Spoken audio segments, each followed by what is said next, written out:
आज असांजे इन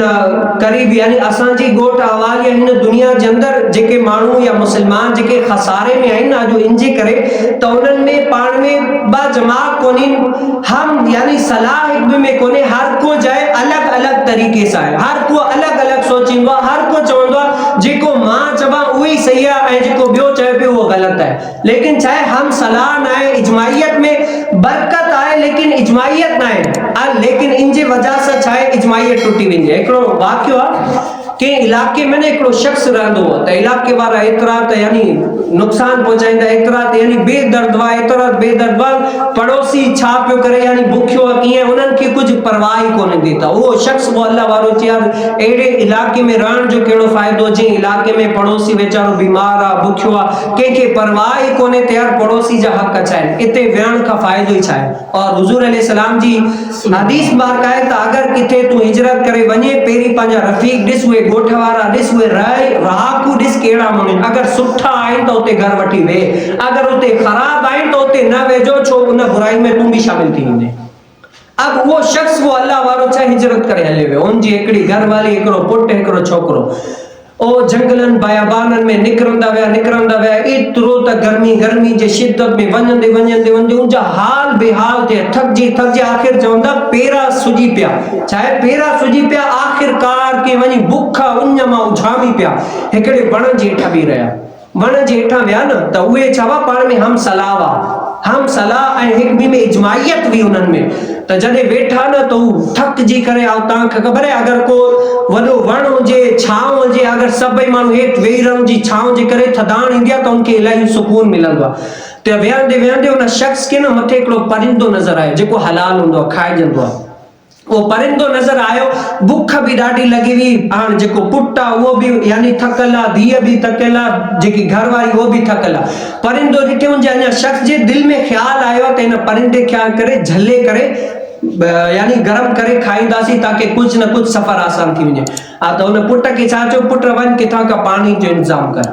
अब अगर हिते वारो असा वारो हुजे न बा छड खणी आ थकी पे हेतरो हली करे हरू बरू ता का उथारे छरियो हली करे आऊं कोन तो वञे लेकिन चाहे पुट जो जी अब्बा बिस्मिल्लाह हले वे पानी गुलण जे दिया के चे अम्मा तू वन काठियो किथा का नार ताकि यानी जरूरत है त दिया भी जी अब्बा हले वे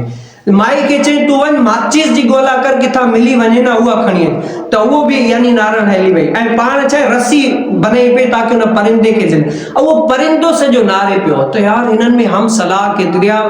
बा जमात आइन बिल्कुल यानी एतरी त इजमाइयता वडी परिंदे के जी गाल एतरो त वणी त परिंदे के जरे नारे न परिंदे न अल्लाह जी अता सा गाले ए इंसान मुखे ताजी न हम सलाह वडी वणी वे अमी पाण में हिक सलाह मुखे डाढो वणी आ त चाहे आण मुखे अमी झले त कोन सगंदा लेकिन मुझी सलाह मशवरो यो आ जे वण जेठा वेठा आयो न उन ही वण के खोटण शुरू करे छड़ियो इन जेठा खजानो ता अमीर थी विना